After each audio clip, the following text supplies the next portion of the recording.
Hey, this is Mike Money from the Money Pit with Jacob Singer, Jacob Carver from The Butcher Shop. and B. Brian Blades Mark Singer's III. brother? Not Mark Singer. Beastmaster. Wrong singer. Midnight's Gaming. You know, he's like, I'm lost. Oh my God. This is part 2 of ECW. We're going to talk about the guys that came after the originals. We're going to start with Terry Funk. Any stories? Chainsaw Charlie. Nah, we're not talking about Chainsaw Charlie. Terry Funk. He was one of the original hardcore guys from back in the day, but any ECW? Yeah. And, well, basically, he came in with Cactus Jack from Japan. And when they came in, they tried to one of their big matches, they tried to reenact a famous match they had in Japan that involved a flaming chair. And when they went to do it, the towel that was on fire came off of the chair and landed on Terry Funk and burned him pretty badly. I remember that, now that you say that. And there was, and after that happened, I guess Cactus turned to like work the crowd and didn't see what happened. Okay. And there was like there was issues between those two that lasted for a couple of years. Cool. All right, we had Mike Awesome came in. He was pretty good. He wrestled Masada Tanaka. They had some really stiff matches. They feuded for a long time. I don't even remember if it was for the world title or the TV title, but they feuded forever. I can't remember anything specific, but I mean, I remember really good matches. But I will mention something for Mr. Jacob over here. When Mike Awesome went to WCW, he had your persona. He was the fat chick thriller. So go figure. That 70s guy, the mullet guy, all that shit sucked. But the fat chick thriller, there you go. That's right up my alley. Yeah, Mike Awesome was also known as the Gladiator. He came from FMW That's with right. Tanaka. And they basically brought them in to really push the hardcore element, because in Japan those two guys had some very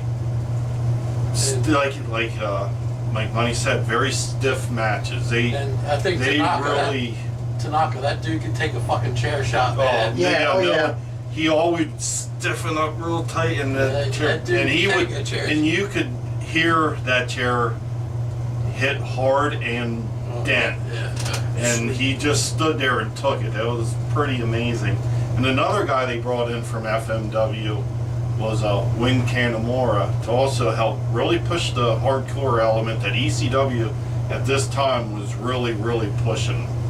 Because I guess they saw the stuff that was going on in Japan at the time and the popularity that it was having, and they decided that this is how they were going to make their money. Okay.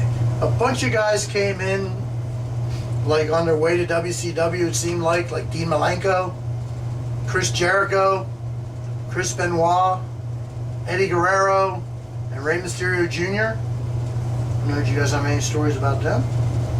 Not really. I think that was just a porthole for those guys to step up. I think the Rey Mysterio Jr. in WCW and ECW was much better than the pussy that showed up in WWF. Well, yeah. Oh, yeah. It just seemed like he was willing to take more risks.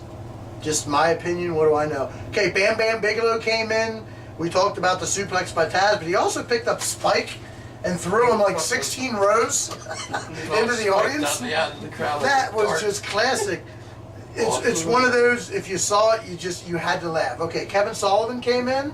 I don't have a lot of recollection of that, but it leads me to somebody before he became Stone Cold from WCW, Stunning Steve Austin? Stunning Steve Austin. He was in ECW before he went to WWE and became Stone Cold. But we just watched this gimmick or promo he did, and it was awesome, where he's climbing the ladder that he wasn't allowed to climb in WCW, and he's really cutting his bad gimmick on, or slamming on Mikey Whipwreck and Sandman, and Woman's there, and he goes, and from what I see, he's a $5 piece of ass. I'm not saying if I had $5 I wouldn't give you a whirl, but I don't have a clothespin. This classic. It's, again, if you said something like that today, couldn't happen. But again, this was sort of the secondary guys, or the what do you want to say? Some of the known guys are getting That ready they- to be known. that they brought in We'll call to this really the- help push ECW up the To the little next- ladder. yeah, know? to the You could next definitely- level. You could definitely call that the pre-pay-per-view wave that probably would push them onto pay-per-view TV. Yeah, because they tried to do the pay-per-view, but didn't have the people to actually do it And anymore. I do think they were recruiting some of the guys like Austin and that so they could get the status. It could be. And Mhm. something I should have mentioned on the originals was Paul Heyman and Todd Gordon, who basically, Todd Gordon owned it, was Eastern Championship Wrestling, right? Yep. And then after a while, I guess Heyman bought it from him. But Heyman was a brilliant wrestling mind with the common sense of money of nothing. Yep, exactly. As if Kevin Sullivan was here now, he'd say he still owes me $6,000. That was one of the funnier shoot videos I've seen. Heyman's awesome, and apparently they drank the Kool-Aid because he was also doing this thing about, you ever see the old Newt Rockney movies? That Heyman would be in the, and he'd be telling the Dudleys and these little known guys, you know, you gotta go do this and this and this. And he goes, we're sitting there laughing. Sullivan's like, we're looking at each other. I forget who else he said. It might have been Bam Bam Bigelow. But it was somebody that's been there, maybe Funk. It was probably him and Funk. They looked at each other, rolling their eyes. And these guys believed it. He goes, it actually worked because these little known guys over nobody went out and wrestled their ass off. So he was good at that. Money? No, I wouldn't give him a nickel. But when it comes to the other stuff, he's good. Well, So yeah, they were cutting all their promos in the basement of his mother's house. there you go. It's not like we're cutting videos at my buddy's trailer. On that note, Yeah, but we're also not running what could have been a multi-million-dollar company either. we so. tried HWF. It just didn't work. It didn't work. Yes, he wanted to change it to Homicidal Wrestling Entertainment, and Yeah. that was it. That was We were done.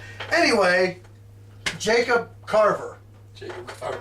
B. Brian Blades III, and Mike Money are saying, out of here. Cha-ching. Fuck you.